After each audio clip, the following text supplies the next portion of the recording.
오늘 시간 우리에게 주실 하나님의 말씀은 골로새서 1장 25절 우리 한 절 말씀인데요. 한 목소리로 우리 봉독하겠습니다. 시작. 내가 교회의 일꾼 된 것은 하나님이 너희를 위하여 내게 주신 직분을 따라 하나님의 말씀을 이루려 함이니라. 아멘. 자리에 앉겠습니다. 자, 건강한 교회 생활이라는 주제로 이제 우리 함께 말씀을 계속해서 이제 나눠보고자 하는데요. 오늘 첫 번째 우리 시간입니다. 영국의 장군 더글라스 헤이그 경이라는 분이 이렇게 말을 했습니다. 그리스도의 교회는 세상의 유일한 소망이요 평화의 약속이다. 자, 이런 말을 했는데요. 우리 교회는 이 세상의 유일한 대안을 제시할 수 있는 곳이 바로 교회입니다. 자, 그래서 우리가 교회가 이제 우리가 예배 처소를 우리가 옮기게 되면서요, 이제 교회에 대해서 한번 우리가 묵상해 보는 시간을 가지면 좋겠다. 그래서 특별히 이제 건강한 교회 생활을 하려면 우리가 어떻게 해야 하는지를 우리가 몇 주에 걸쳐서 함께 우리 묵상하고자 합니다. 그래서 우리가 이 시간들을 통해서 우리 교회가 정말 건강한 교회가 되고 있는지, 또 저와 여러분이 건강한 교회 생활을 하고 있는지를 우리가 돌아보는 시간이 되었으면 좋겠는데요. 그래서 우리가 교회 예배 처소를 옮기는 과정 가운데 우리 모두가 건강한 교회관을 새롭게 정립하고 또 새로운 장소에서 우리 성도님 한 분 한 분이 다 교회 개척 멤버라는 마음을 갖고 우리 교회를 통해서 하나님께서 새 일을 행하실 놀라운 일들을 믿음의 눈으로 바라보면서 각자 맡은 일들을 우리가 능력 있게 우리가 감당해 나갈 수 있었으면 좋겠습니다. 자, 교회는 여러분들 교회를 세워 나가는 것은 특별히 교회를 건강하게 세워 나가는 것은 굉장히 영광스러운 것입니다. 하나님이 가장 관심 있는 것은 교회입니다. 교회가 근데 건강하게 세워지고 주님의 몸된 교회로서 정말 유기체적 생명체로서 건강하게 교회가 세워질 수 있다면 그것은 정말 엄청나게 영광스러운 일이고 저와 여러분들이 그 교회를 세워가는 이 영광스러운 일들 가운데 정말 우리가 영광의 마음을 갖고 감사하는 마음을 갖고 한 분 한 분 우리가 함께 참여했으면 좋겠는데요. 자, 그래서 우리가 이번 건강한 교회 생활 설교 이제 시리즈를 통해서 우리가 가져야 될 이 목표 몇 가지를 말씀드리면서 우리가 이 건강한 교회 생활이라는 말씀을 우리가 듣고 나서는 이런 몇 가지 이런 것이 다시 한번 정립이 됐으면 좋겠다라는 그런 바람입니다. 그래서 먼저 건강한 교회관을 가져야 돼요. 우리가 건강한 교회관을 갖는 것이 목표입니다. 우리가 이번 건강한 교회 생활 시리즈를 통해서 건강한 교회관이 뭐냐, 그리고 교회 속에서 신앙생활을 하고 교회 속에서 우리가 어떻게 신앙이 자라가야 되는지 이거를 우리가 한번 정립을 해보고 또 예배의 축복이 뭔지, 그래서 우리가 예배 생활을 어떻게 더 견고히 할 수 있는 것인가, 그리고 봉사를 위해서 내 은사를 알고 그에 따라서 내가 봉사를 해야 되는 것을 다시 한번 인식을 하는 시간을 갖고 또 봉사에서 중요한 성실과 충성의 이런 자세를 한번 가져보고요. 교제, 우리가 그러면 코이노니아라고 말하는 교제가 뭔지 그것들에 대해서 다시 한번 우리가 돌아보는 시간을 갖고 또 복음 전도의 명령을 다시 한번 깨닫고 우리가 순종을 통해서 우리가 진짜 모든 성도들이 우리가 교회를 이번에 옮겨가는 과정 중에 가장 큰 목적 중에 하나가 뭡니까? 전도에 전도, 그렇죠? 그래서 우리가 전도에 대해서 한번 돌아보고 그다음에 이제 우리 일꾼된 삶은 어떤 삶인지 이런 것들을 우리가 이제 이렇게 한번 살펴보는 시간을 갖고자 합니다. 자, 우리가 근데 이 세상에 태어나는 순간부터 우리는 홀로 살아가는 존재가 아니라 가정 안에서, 그렇죠? 부모, 형제, 자매와 공동체를 이루어 살아가게 됩니다. 그러니까 우리는 태어나면서부터 홀로 살아가는 게 아니에요. 만약에 갓난 아이가 그냥 한 곳에 그냥 광야 같은 곳에 혼자 만약에 떨어져 있다면 혼자 살아갈 수 있는 존재가 아니라는 것이죠. 처음부터 태어나는 순간부터 홀로 살아가는 존재가 아니라 우리는 가족이라는 공동체에서 살아가게 되는 것입니다.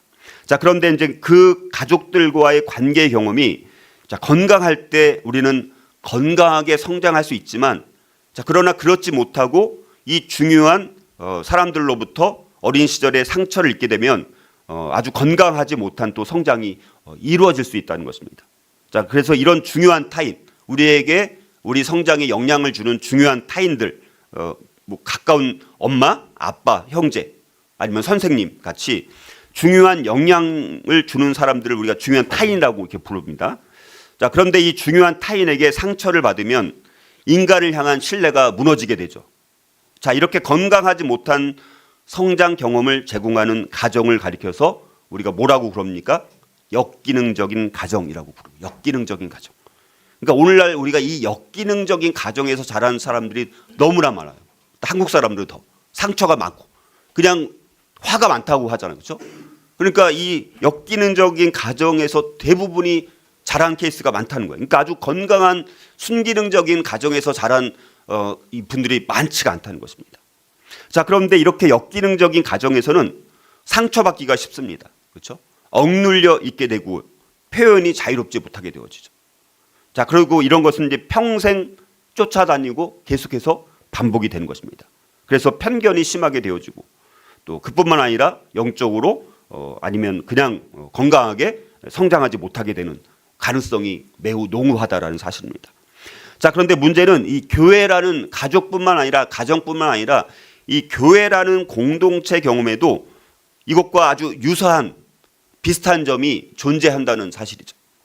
그래서 과거의 교회 경험을 통해 정도 이상의 상처를 받았을 때 우리는 이 교회 생활에 대한 부정적인 인식을 평생 동반할 수 있는 거예요. 그래서 아예 그냥 교회를 안 다니는 사람들 많아요. 자기는 그런데 하나님을 믿는다라고 말하면서도 교회를 안 다니는 사람들이 굉장히 많다는 거예요. 그리고 우리가 코로나 사태 이후에 이렇게 이제 더 교회 안 나가는 사람들이 더 많아졌죠. 자, 그래서 우리가 건강한 교회 생활을 위해서는 이런 어두운 심상들을 극복해야지 건강한 교회 생활을 할 수 있다는 것입니다. 자, 특히 한국에는 이 역기능적인 가정뿐만 아니라 또 역기능적인 교회도 많아요. 유달리. 자, 그러나 분명한 것은 역기능적 가정과 역기능적 교회가 제공하는 이런 좋지 못한 경험과 기억이 평생 따라다닐 수도 있지만 그러나 그것을 우리가 믿음 안에서 복음으로 얼마든지 극복할 수 있다는 점입니다. 자, 그러기 위해서는 우리는 무엇보다도 교회의 신약 성서적 기능이 무언가, 교회는 도대체 뭘 하는 곳인가, 우리가 교회를 다니면서도 교회의 기능이 뭔지도 모르고 그냥 자기 생각대로 자기 소견에 오른 대로 신앙생활할 수 있는 가능성이 많다라는 것입니다. 그래서 교회의 신학적인 성서적 기능이 뭔가, 그리고 그 기능을 정상적으로 수행하는 건강한 일꾼이 되는 것이 무엇보다도 중요하다라는 것입니다. 자, 그렇다면 우리 오늘 서론이에요. 오늘은 깊이 안 들어가고요. 서론만 말씀을 함께 나누고자 하는데요. 자, 그렇다면 우리가 구원받은 교회 일꾼으로서 이 건강한 교회 생활 우리가 어떻게 해야 할까? 오늘 두 가지만 우리 함께 묵상하고자 합니다. 첫 번째는요, 하나님께서 각자를 향해 주신 직분을 따라.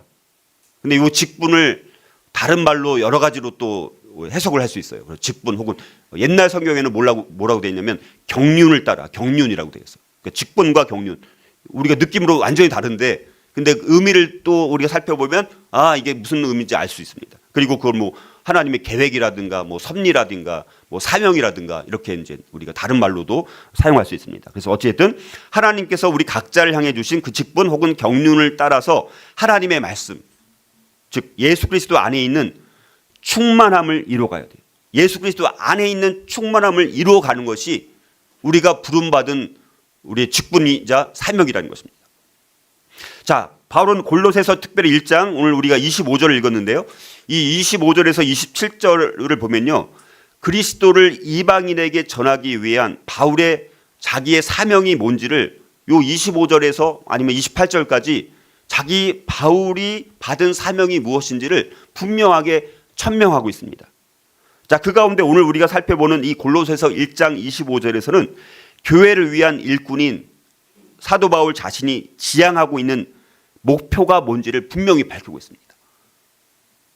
자, 그래서 골로새서 1장 25절 다시 한번 같이 읽어보겠습니다.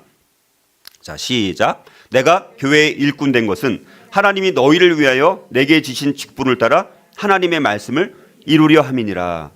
자, 이렇게 이 바울은요, 자신이 이제껏 그 이방인을 위한 복음 전도자로서 살았던 그 동기, 그 목표에 대해서 분명히 설명하고 있다는 것입니다. 자, 그러니까 다시 말해서 바울은 하나님이 내게 주신 직분을 따라 하나님의 말씀을 이루려 했기 때문에 교회를 섬기는 교회 일꾼이 되었다라고 말하고 있다는 것입니다. 자, 그러니까 이 바울의 말에 의하면 교회에서 주신 그 주님의 부르심을 받은 일꾼이 해야 할 궁극적인 목표는 뭐냐? 각자에게 허락하신 그 직분 혹은 경륜 혹은 사명을 따라서 하나님의 말씀을 이루는 것이 우리 모든 교회 일꾼들, 사명을 받은 모든 성도들. 자, 일꾼이라는 것은 뭐 특별한 어떤 목사나 교역자나 뭐 이런 사람들만이 아니라 구원받은 모든 그리스도인들은 다 교회 일꾼인 거예요, 사실. 다 일꾼으로 부름받았다는 거예요. 근데 그 목표가 뭐냐? 각자에게 허락해 주시긴 그 직분을 따라 하나님의 말씀을 이루는 것이다. 근데 이제 하나님의 말씀이라는 게 뭔지 그건 좀 이따 설명을 드리도록 하고요. 근데 여기 이제 중요한 것이 직분이란 말입니다. 직분. 그렇죠? 근데 이게 옛날에는 뭘로 되어 있다라고 그랬죠, 제가? 경륜이에요. 여러분들 이 경륜이란 말이 어마어마한 말입니다. 이 경륜이란 말이. 이게 이제 뭐 오이코노미아라고 이제 말을 하는데 이 가장 기본적인 뜻은 뭐냐면 집을 돌아보는 직책이에요. 집을 돌아보는 직책. 집안을 돌보고 관리하는 행위가 여기 직분이란 말입니다. 그래서 경륜이란 말은 문자적으로는 뭐예요? 집안의 관리. 집안을 관리하는 혹은 집안 관리자의 직분. 집안을 관리하는 사람이 있잖아요. 자, 그게 이제 요 직분이란 말입니다. 자, 그래서 원래 이 직분, 요 말은 집안이나 나라를 다스리며 이를 조직적으로 계획하는 거가 바로 이 직분이란 말이에요. 그러니까 이게 사실은 좀 경륜이라고 해야지 더 이게 와닿는 말 같아요. 근데 이게 다시 근데 개역 개정에서는 직분으로 이제 번역을 했는데 다른 성경에는 또 사명으로도 되어 있고요. 또 경륜으로 되어 있고 이게 여러 말로 이제 번역이 되어 있는데 경륜이란 말이 제가 봤을 땐 더 와닿는 말인 것 같아요. 자, 그래서 우리가 보통 하나님의 경륜이라고 말하잖아요. 그렇죠? 경륜, 하나님의 섭리 가운데서 모든 것이 진행이 되는 거예요. 우리가 살아가는 것도 그렇고 내가 구원받은 것도 그렇고 내가 어떤 집사의 직분을 받은 것도 그렇고 내가 아니면 찬양팀에서 섬기는 것도 그렇고 내가 우리 자녀들을 섬기는 것도 다 하나님의 놀라운 경제 계획, 경영 정책 그 섭리 가운데서 진행이 된다라는 거예요. 그 말이 경륜이란 말입니다. 자, 그래서 이 경륜이란 말은 다시 말해서 하나님께서 창조하신 세상을 관리하는 일. 다시 말하면 무슨 말로 말할 수 있느냐? 통치, 섭리라고 말할 수 있는 거예요. 그러니까 경륜은 하나님께서 자기 백성과 만물을 위해 모든 일들을 계획하고 지배하며 관리하신다라는 그런 의미를 갖고 있습니다. 자, 그런데 여기서는 오늘 우리 개역 개정에서는 개역 성경 개역 개정 성경에서는 이 말이 뭐라고 번역되어 있다고요? 직분으로 되어 있는 거예요. 직분. 근데 이 진짜 깊은 의미는 경륜이란 말, 그렇죠? 혹은 계획, 혹은 섭리, 혹은 사명. 자, 이런 다양한 말로 번역할 수 있기 때문에 여러분들이 이 직분이란 말을 경륜, 섭리, 계획, 사명 이렇게 이제 기억을 해주시면 좋을 것 같습니다. 자, 그러므로 우리 바울은 결국 하나님의 주권과 섭리를 따라서 복음 전파하는 사도직을 감당했던 것입니다. 자, 일꾼 각자에게는 하나님께서 맡기신 각각의 다양한 사명들이 있다는 것이죠. 자, 이것은 하나님의 절대적인 주권 아래에서 결정되는 것입니다. 그냥 내 마음대로 하는 것 같지만 하나님께서 저에게 목사의 직분을 주신 것이고 또 어떤 분들에게는 권사의 직분을 주시기도 하고 어떤 분들은 집사의 직분을 주시기도 하고 아니면 다른 어떤 은사를 가지고 어떤 재능을 가지고 어떤 일을 하나님께서 직분을 맡겨주신 거예요. 이게 하나님의 절대적인 주권 아래서 결정됐다라는 거예요. 내가 좋아서 하는 것 같지만 그 배경에는 하나님의 섭리와 하나님의 경영 정책에 따라서 이게 진행되고 있다라는 사실입니다. 이것을 아는 것이 중요한 거예요. 자, 바울은 이런 의미의 단어를 사용해서 이 오이코노미아라는 말을 사용해서 하나님의 일꾼이 되어서 복음 전파의 사명을 감당하게 된 것이 자기의 의지나 의도가 아니라 절대적인 하나님의 그 직분, 하나님의 경륜, 하나님의 섭리, 하나님의 계획, 하나님의 사명에 따라 이루어졌다라는 것을 분명히 지금 밝히고 있다라는 사실입니다. 자, 그래서 이 바울은 자신에게 맡겨진 이 복음 전파의 사역에 최선을 다함으로 궁극적으로 뭡니까? 하나님의 말씀이 완전하게 이루어지도록 자기는 최선을 다해서 노력하고 있다라는 것을 말을 하는 것입니다.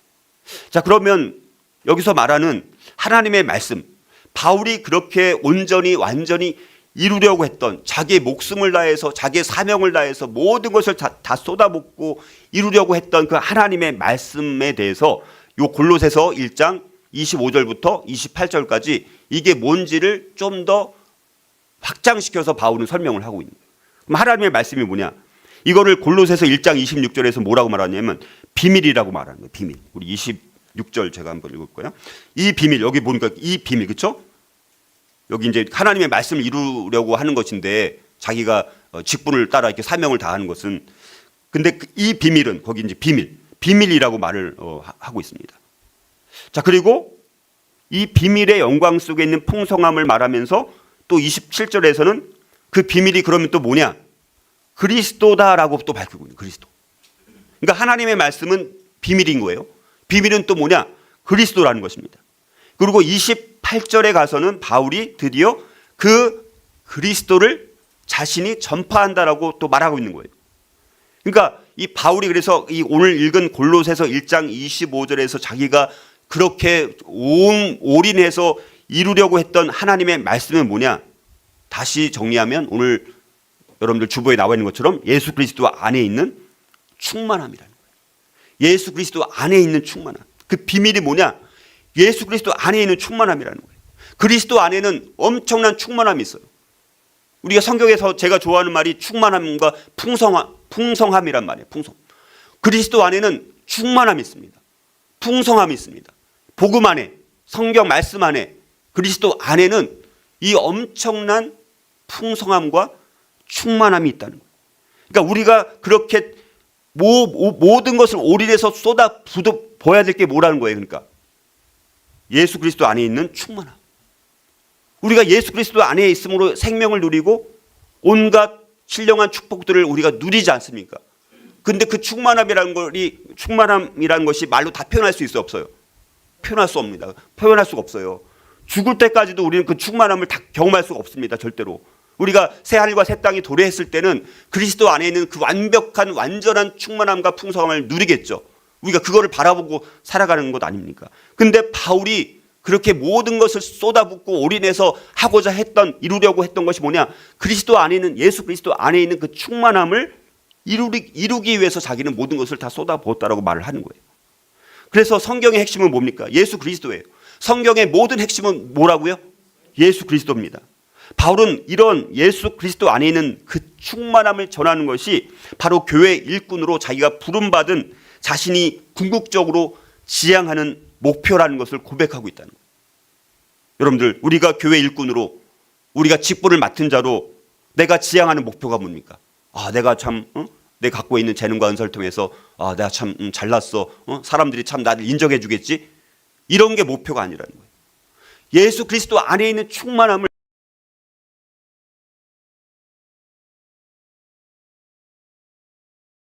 그리스도 안에 있었던 그 충만함을 내가 살아가면서 평생 더, 우리가 그동안도 충만함을 많이 누렸지만 앞으로 더 누리게 될 그 충만함, 내가 경험했던 그 충만함, 그거를 다른 사람들도 알기를 원하고 내 삶 가운데서 내 직분을 통해서 그 충만함을 이루기 위해서 내가 살아가는 것이 우리 모든 그리스도인들의 교회 일꾼으로서의 궁극적인 우리가 지향해야 될 목표라는 것입니다.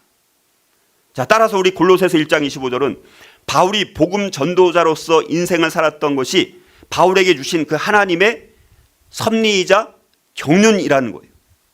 그리고 그 사명과 그 경륜과 그 섭리를 이루려는 열심 때문에 자기는 복음 전도자로서 인생을 살았다라고 지금 고백을 하고 있다는 것입니다. 자, 그런데 바울은 골로새서 1장 23절에서, 근데 23절에 보면, 그 앞에 보면요, 뭐라고 나오냐면, 거기 보면 23절 제가 한번 읽어보겠습니다. 만일 너희가 믿음에 거하고 터 위에 굳게 서서 너희 들은 바 복음의 소망에서 흔들리지 아니하면 그리하리라. 이 복음은 천하 만민에게 전파된 바요. 나 바울은 이 뭐라고 되어 있습니까? 복음의 일꾼이요. 복음의 일꾼. 25절에 있는데 뭐라고 되어 있습니까? 오늘 읽은 말씀은 교회 일꾼. 자, 복음의 일꾼. 또 하나는 뭐라고요? 교회 일꾼. 자, 복음의 일꾼, 교회 일꾼, 이 두 가지로 나오고 있습니다. 자, 바울은 교회라는 그 조직체의 일꾼이 되기 전에 먼저 순수한 복음의 일꾼이 되는 것이 중요하다는 것을 밝히고 있는 거예요. 복음의 일꾼이 먼저 나오잖아요. 자, 그런데 여러분들, 우리 교회 성도들과 우리 사역자들의 실패의 원인은 봉사의 궁극적인 목표가 잘못될 때 일어나는 거예요. 자, 하나님의 복음을 위해서 교회 일꾼이 되어야 하는데, 많은 사람들이 복음이라는 것을 깨닫기도 전에 교회 일꾼이 먼저 되는 경향이 있다는 거예요. 그러니까 복음의 일꾼, 복음이라는 것이 정말 무엇인지 완전히 깨닫지도 못하고 그냥 교회에 나오니까, 우리 교회도 뭐 그럴 수 있잖아요. 그렇죠? 열심히 보니까 열심인 거예요. 그냥 그 태도 자체가. 그리고 안 빠지고 나오고. 근데 이분이 근데 정말 복음을 완전히 깨달았는지 안 깨달았는지는 점검이 안 되는 거예요. 근데 열심히 나오니까 교회 일꾼으로 먼저 세우는 거예요. 이게 문제라는 것입니다. 자, 그런데 이렇게 그래서 복음을 깨닫기도 전에 교회 일꾼이 되는 경우는 봉사하는 자나 섬김을 받는 교회 모두에게 유익이 되지 못할 가능성이 많다는 거예요. 물론 일시적으로는 유익이 되겠죠. 그냥 일손이 부족한데 와서 열심히 섬기니까, 어떤 일을 맡겨서 일을 하니까 참 유익이 되는 것 같아. 근데 나중에 문제가 생길 가능성이 많다는 거예요. 정확하게 복음을 깨닫지 않고 봉사에만 치중하는 사람들은 처음에는 열심히 일해서 야, 참 훌륭한 사람이다 라고 사람들이 막 칭찬하지만, 나중에 뭡니까? 조금만 어떤 일이 발생하면요, 믿음 가운데 흔들리는 믿음으로 바뀌고 신앙도 교회 생활도 실패할 수 있는 우려가 너무나 많다라는 사실입니다. 자, 따라서 성도는 바울처럼 먼저 이 복음의 일꾼이 먼저 되면서 그 다음에 교회 일꾼이 되는 것이, 이 순서가 매우 매우 중요하다라는 것을 우리가 한번 돌아봐야 되는 것입니다. 자, 그래서 우리가 이 바울이 그래서 이 복음 전도자로서 한평생을 살 수 있었던 것은 자신을 향한 이런 하나님의 직분, 경륜, 계획하심, 섭리하심, 그 사명을 분명히 알았고 그 부르심을 이루려고 했기 때문에 한평생 복음 전도자로서 그렇게 막 감옥에 갇히고 그렇게 죽음의 위험을 무릅쓰면서도 그렇게 애쓸 수 있었다라는 것입니다. 자, 그런 의미에서 바울은 정말 하나님의 위대한 사람으로 우리에게 알려져 있는 것입니다. 그래서 우리가 많은 사람들이 바울의 생애를 보면 너무너무 위대한 하나님의 사람이다, 우리 모두가 인정하지 않습니까? 자, 물론 하나님을 잘 모르는 세상 사람들의 눈에는 바울이 수익이 좋은 어떤 직장을 갖고 명성을 얻고 뛰어난 학식으로 존경받으며 살 수 있는 가능성을 완전히 포기한 사람으로, 어리석은 사람으로 보였을지도 모릅니다. 세상 사람들의 눈에는 바울이 어리석고 결국에는 세상에서 인정 한번 못 받고 그냥 죄수의 신분으로 죽은 자처럼 보일 수도 있다는 것입니다. 그리고 실제 가말리엘 그 문화생으로 있을 때 바울과 함께 있었던 많은 동문 중에는 정말 세상적으로 봤을 때 아주 그냥 성공한 사람들도 아주 많았겠죠. 바울도 아마 이 복음 안에서 그렇게 살지 않았으면 세상적으로는 아주 유명한 사람이 됐을 것 같아요. 죽지도 않고 순교도 당하지 않고. 자, 그러나 이 바울에게 있어 이 세상에서 보이는 그런 사람들의 칭찬이나 평가가 결코 바울에게는 전부가 아니었다라는 사실입니다. 바울은 최종 심판자이신 하나님의 그런 경륜을 알았기 때문에 사람들이 아니라 하나님의 칭찬과 그 평가를 생각하면서 전심으로 하나님을 섬기되 자신을 향한 하나님의 그 직분, 경륜과 또 복음 전파를 위해서 결국 최선을 다했다라는 것입니다. 자, 그런 이유로 바울은 하나님의 칭찬과 결국 인정을 받은 것은 당연한 거고요. 시대와 공간을 초월해서 많은 성도들에게도 정말 귀감이 되고 있는 우리 사도 바울을 우리가 생각할 수가 있습니다. 자, 그런데 이런 하나님의 이런 직분이나 경륜은 자, 바울과 같이 어떤 특정한 사람에게만 있는 것이 아니라는 것입니다. 우리가 이 말씀을 보면 바울이니까 그렇게 살 수 있었겠지. 그게 아니라는 것입니다. 바울이 하나님 보시기에 정말 사랑스럽고 그가 너무나 능력이 탁월한 존재였기 때문에 하나님께서 그 하나님의 직분, 경륜을 특별히 보이신 것이 아니라는 것입니다. 이 세상의 모든 우리 사람 중에는요, 실수나 어떤 우연으로 태어난 사람은 단 한 사람도 없다는 것입니다. 모든 사람들에게는 그들을 향한 하나님의 경륜과 섭리가 각각 있다는 것입니다. 자, 그러므로 저와 여러분에게도 하나님께서 맡기신 직분, 하나님의 경륜, 하나님의 섭리, 하나님의 사명이 있다는 것입니다. 자, 그런데 바울에게는 특별히 이방인의 사도로 복음 전도와 이런 선교의 사명이 있었던 것처럼 저와 여러분들 각자에게도 하나님의 직분과 경륜이 다 있다는 것입니다. 저와 여러분이 몸담고 있는 우리 직장이나 일터, 교회, 또 혹은 가정 안에서 하나님이 저와 여러분들 통해서 이루고자 하시는 바가 분명히 다 있다라는 것입니다. 교회를 예로 든다면 어떤 분들은 주일학교에서 섬길 수도 있고 뭐 찬양팀에서 섬길 수도 있고 또 우리가 재직으로 섬기는 경우도 있습니다. 근데 이런 모든 것들이 우연으로 된 것이 아니라는 거예요. 하나님의 직분과 이 경륜이 다 다 있다는 거예요. 그거를 발견하는 것이 제일 중요한 거예요. 우리가 그냥 아무 생각 없이 살아가는 게 아니라는 거예요. 우리 자신이 또 선택한 것처럼 보일지라도 남이 혹은 추천해서 내가 그런 어떤 직분을 맡았을지라도 그러나 거기에는요 다 하나님의 예비하신 하나님의 손길과 하나님의 섭리와 하나님의 계획하심이 다 있다라는 사실입니다. 그러므로 우리에게 바로 이런 분명한 의식이 있어야 되는 것이죠. 그 직분, 나에게 맡겨주신 직분, 하찮은 것이 아닌 거예요. 나는 그냥 뭐 청소하는 거 아니면 나는 간식하는 거, 뭐 이렇게 뭐 하찮은 거 이런 게 아니라는 거예요. 그 직분을 이루려는 확실한 의지와 우리의 섬김이 있어야 된다는 것이죠. 물론 궁극적으로 우리가 하나님의 직분과 경륜을 우리가 이루어 드리는 것은 아닙니다. 하나님의 직분, 하나님의 경륜이 하나님께서 친히 이루어 가시는 것입니다. 다만 우리가 하나님의 그 직분과 경륜을 알고 그 직분과 경륜을 우리가 이루어 드리고자 할 때 하나님은 우리를 충성된 일꾼으로 인정해 주시고 우리가 그렇게 섬기는 것을 기뻐하시는 거예요. 그래 참 너 화장실 청소하는 거 우리는 그냥 하는 것 같지만 하나님 보실 때 야, 참 기특하구나. 그렇게 매번 주일마다 일찍 와갖고 화장실 청소하고 이런 분들이 계세요, 안 계세요? 여러분들이 화장실 들어가면 깨끗한 게 그냥 깨끗해졌을까요? 누군가 섬기는 게 있는 거예요. 아니면 누가 우리 주일마다 딱딱 시간 되면 간식이 나오네?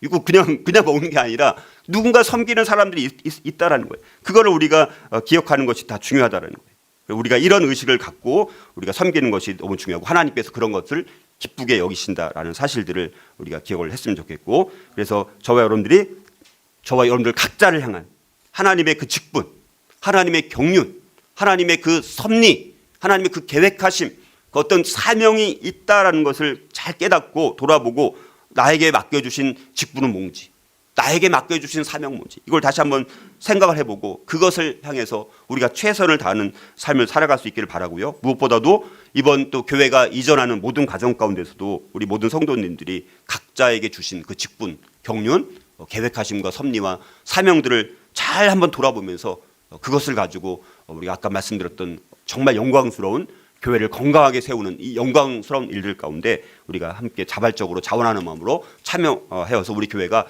건강한 교회로서 하나님 앞에 거룩하게 귀하게 영광스럽게 쓰임받을 수 있기를 주님의 이름으로 축복합니다. 자, 또 구원받은 교회 일꾼으로서 건강한 교회 생활 또 어떻게 해야 될까요? 두 번째는요, 구원받은 자로서의 생활인 이 교회의 5가지 기능을 통해서 믿음을 향상시키고 발전시켜 나가야 합니다. 자, 우리의 믿음을 어떻게 향상시키고 발전시켜 나가야 되냐? 우리가 가만히 있다고 우리의 신앙이, 우리 믿음이 성장할까요? 그냥 내가 가만히 있어요. 그냥 집에 혼자 그리고 예배드려요. 그러면 믿음이 자라는 것이 아닙니다. 자, 그래서 우리가 구원받은 자로서 오늘 특별히 이제 교회의 5가지 기능, 5가지 기능에 대해서 우리가 한번 살펴보고자 합니다. 그래서 이 5가지 교회 기능은요, 구원받은 자의 생활, 그러니까 구원받은 자로서 뭘 해야 되는지 분명히 밝혀주는 것이 이 5가지입니다. 그래서 이런 5가지를 통해서 교회 생활을 통해 믿음을 향상시키고 발전시켜 나가야 되는 것입니다. 자, 그래서 우리가 보통 신학자들은 교회에 5대 기능이 있다라고 말하는 거예요. 교회의 5대 기능. 그게 이제 예배, 봉사, 교제, 선교, 교육입니다. 이 5가지를 오늘은 간단하게 설명을 드리고 다음 주부터는 그 5가지 한 가지씩을 좀 더 우리가 자세하게 우리가 살펴보도록 하겠습니다. 자, 그래서 우리가 이제 교회의 기능 5가지를 기억하려면요, 우리가 교회를 보통 또 뭐라고 말합니까? 예수님의 아내. 그리고 그리스도인들은 예수님의 신부라고도 말하죠, 그렇죠? 그래서 우리가 이 와이프잖아요, 그렇죠? 아내가. 그래서 와이프스라고 말해요, 와이프스. 그래서 교회의 기능 5가지를 말하면 와이프스를 기억을 해요. 영어의 앞자를 따서 첫 번째는요, 워십입니다. 워십. 예배라는 거예요. 예배. 첫 번째 예배. 자, 근데 다 5가지는 누구를 향해서 이렇게 각각 좀 약간 다른 측면이 있습니다. 자, 먼저 예배라는 것은 누구를 향해서 드리는 거예요? 예배. 나를 향해서 드립니까? 하나님을 향해서. 더우면 좀 에어컨을 켜도 될 것 같은데. 자, 예배는 하나님을 향해서 드리는 거죠. 예배는 하나님을 향해서. 자, 무엇보다도 이 구원받은 자로서 우리는 예배 생활의 성공자가 되게 돼요. 우리의 믿음이 자라고 신앙이 자라기 위해서는 예배가 첫 번째입니다. 예배. 우리가 섬기는 교회에서 다른 성도들과 더불어서 우리가 예배에 참석을 해야 되는 거예요. 주일 성수, 매번 주일을 지키는 이거는 기본이에요. 기본. A, B, C. 예배에 관심이 없고 예배 드리는 것에 관심이 없고 예배를 너무 쉽게 생각하거나 이거는 기본이 안 된 거예요, 사실은. 가장 A, B, C가 안 된 것입니다. 그러니까 예배. 그래서 우리 예배. 그래서 근데 이 자세한 것은 우리가 다음 주부터 살펴보는 거예요. 오늘은 이제 오늘 완전히 그냥 서론에 대한 거니까. 그래서 첫 번째가 예배입니다. 워십. 두 번째는 와이프스에서 인스트럭션, 교육, 가르침 혹은 제자 훈련이라고 할 수 있습니다. 자, 이 가르침이라는 것은 물론 남을 향해서 가르치는 이제 선생 같은 사람이 있어야 되지만 자기의 영적 성장을 위해서 이루어지는 것이 요 인스트럭션이라는 교육, 이 가르침, 제자 훈련이라는 것을 말합니다. 자신을 온전하고 완전하게 해가는 것이 우리의 과제입니다. 다. 이거는 각자 모든 부름받은 성도들은 자기를 온전하게 만들어가는 것이 우리의 의무인 거예요. 아, 내가 구원받았으니까 그냥 땡 이게 아니라는 거예요. 구원받고 나서 성화의 과정을 통해서 영화를 향한 그 성화의 과정을 내가 통해서 내가 더 완전해지고 온전한 성도가 되는 것이 중요하잖아요. 근데 어떻게 되는 거예요, 그게? 나를 준비시키고 무장시키려면 어떻게 되는 거예요? 훈련을 받아야 되는 거죠. 교육을 받아야 되는 거죠. 그리고 기본적으로 자기가 성경을 읽고 성경을 자꾸 공부하고 묵상해야 되는 거예요. 그렇죠? 근데 내가 구원받은 자인데 성경을 일주일에 한 번도 안 펴봐. 성경이 어딘지도 몰라요. 그리고 주일날 되면 그냥 요즘에 또 성경책도 안 갖고 다니잖아요. 매일매일 성경을 묵상하고 우리가 공부하고 이 시간들을 계속 가져야지만 신앙이 자라는 거예요. 그래서 이제 교회에서 제자 훈련을 해주거나 성경 공부를 하는 거예요. 그러니까 교회는, 그러니까 우리 교회가 조금 성경 공부가 약간은 제가 볼 때 기본적인 성경 공부는 잘 안 돼요. 우리가 세계관 교육이라든가 갑자기 점프해갖고 엄청난 수준의 그런 내용들은 배우지만 기본적인 성경 공부가 잘 안 되는 부분이 있습니다. 그러니까 이제 우리가 교회를 옮기는 과정 속에서 이 교육이라는 요 교회 기능이 있잖아요. 이거를 우리가 좀 더 강화시켜야 되겠다라는 우리가 이제 생각을 갖는 것이죠. 자, 그 다음에 이제 세 번째는 이제 펠로우십이에요. 펠로우십. 와이프스에서 세 번째 펠로우십. 교제죠. 교제. 다른 성도들과 사이에서 이루어지는 거죠. 교제라는 것은 다른 성도들과 그리스도 안에서 형제 자매된 다른 성도들과 관계에서 이루어지는 것이 교제잖아요. 그렇죠? 그래서 다른 성도들과의 교제가 지속되어야 되는 거예요. 아, 나는 뭐 직통 계시를 받아갖고 나는 그냥 하나님과 직통으로 난 교제하는 거니까 다른 그냥 저 수준 낮은 하찮은 성도들 나 교제할 필요 없어. 이거는 진짜 말이 돼요, 안 돼요? 말이 안 되는데 그렇게 교만한 사람들이 많다라는 거예요. 우리는 다 그리스도 안에서 그리스도의 피로 맺어진 영적인 형제 자매들입니다. 육적인 형제 자매보다 훨씬 더 차원이 다른 관계 속에 있다라는 거예요. 그런 성도들과 교제를 해야 되는 거예요. 교제가 즐거워야 되는 거예요. 물론 그 안에 상처도 있을 수 있지만 아까 말씀드렸던 교회 역기능적인 그런 것들을 통해서 우리가 그런 상처를 입을 수도 있지만 그러나 그럼에도 불구하고 그것을 우리가 극복해 나가면서 우리가 먼저 내가 다가서고 먼저 마음을 열고 다른 성도들과 교제할 때 그럴 때 나눔을 통해서 분명히 배울 게 있습니다. 다른 성도들과 교제하면서 또 얻을 수 있는 게 너무나 많고 그 나눔을 통해서 우리가 이 세상 사람들과 결코 나눌 수 없는 그 나눔을 우리 성도들 간에는 나눌 수 있는 것 아닙니까? 그러니까 우리가 다른 성도들과 나눔이 어떨 때는 그러니까 우리가 서로 영적으로 성장해 가는 게 중요한 거예요. 다 영적으로 성장해서 서로 교제할 때 그 안에 풍성함이 얼마나 있는지 이거를 맛보는 것이 교회가 되어야 된다는 것입니다. 네 번째는 와이프에서 네 번째 이벤젤리즘, 이제 선교 전도라고 말할 수 있습니다. 이거는 전도는 누굴 향해서 선교는 누굴 향해서 불신자들을 대상으로죠. 이건 불신자들을 대상으로 이루어지는 것이 선교 전도라는 것입니다. 그러니까 구원받은 자로서 우리는 반드시 전도와 선교를 해야 되는 것입니다. 복음의 진리를 내가 행동이나 내 태도나 말로 다른 사람들에게 증거해야 됩니다. 근데 교회 생활을 막 30년 했는데 다른 사람들한테 아니면 불신자를 만나갖고 한 번도 복음을 한번 증거해보거나 아니면 자기 간증을 해보거나 아니면 예수를 믿어보세요 라고 한 번도 안 해본 성도들이 많을까요, 안 많을까요? 많습니다. 이거는 심각한 거예요. 그러니까 교회의 기능은 중요한 게 뭡니까? 전도와 선교. 교회가 존재하는 이유가 뭐냐? 선교와 전도 때문에 교회가 존재하는 거예요. 그래서 우리가 진짜 계속 말씀드리지만 우리가 교회를 이제 이전하면서 우리가 이 전도와 선교에 정말 우리가 더 힘쓸 수 있는 우리가 교회가 되기 위해서 우리가 교회가 이사 가는 거예요. 교회가 이사 가는 것이 더 뭐 장소가 넓어서 교회가 더 예뻐서 이렇게 가는 게 아니에요. 전도와 선교의 이 사명을 우리가 다시 한번 감당하고자 하는 그 마음을 가지고 우리가 이번에 교회를 옮긴다는 사실들을 기억했으면 좋겠고, 마지막으로는 와이프스에서 S, 서비스, 봉사. 자, 이거는 이제 세상을 향해서 혹은 교회를 향해서 또 마찬가지죠. 자, 세상을 향해서나 교회를 향해서 행해지는 것이 봉사입니다. 봉사의 일을 해야 돼요. 시간이나 재능이나 내 소유를 하나님을 위해서, 교회 공동체를 위해서, 또 세상을 위해서 사용할 수 있어야 되는 것입니다. 내가 교회 생활을 오래 하는데 내가 어떤 섬김도 하고 있지 않아요. 그냥 맨날 주시는 거 먹고 그냥 예배 드리고 아무것도 안 하고 그냥 집으로 바로 간다. 이거는 우리가 좀 생각해 봐야 되는 것이죠. 자, 그래서 우리가 교회 5가지 기능, 오늘 5가지만 간단하게만 말씀드렸습니다. 이거를 이제 앞으로 우리가 교회를 옮기는 거, 우리가 건강한 교회를 세우려면 어떻게 해야 되는지 이 5가지가 잘 우리가 인식이 되어지고 성경적인 그런 의미를 깨닫고 우리가 그것을 적용해 나갈 때 우리가 건강한 교회가 되어서 하나님 앞에 더 귀하게 쓰임 받을 수 있다라는 것입니다. 그래서 교회는 여러분들 예수님의 몸이에요. 예수님의 몸. 주님의 피값으로 남겨주신 것이 바로 주님의 몸인 교회입니다. 교회.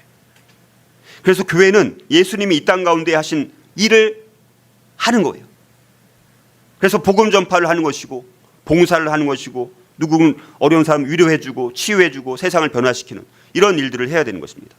교회는 하나님의 뜻을 이루기 위해서 지상에 세워주신 것이 바로 교회입니다. 키프리언이라는 사람이 남긴 말처럼 교회를 어머니처럼 섬길 수 없는 사람은 하나님을 아버지라고 부를 자격이 없다, 이런 말까지 했습니다. 교회는 구원의 복음을 전하는 공동체입니다. 저와 여러분들 한 분 한 분 모두는 교회에 이제 더 이상 구경꾼이 아니라 교회 일꾼이 되는 것이 중요합니다. 그리고 기본적으로 그러려면 먼저 복음의 일꾼이 먼저 돼야 돼요.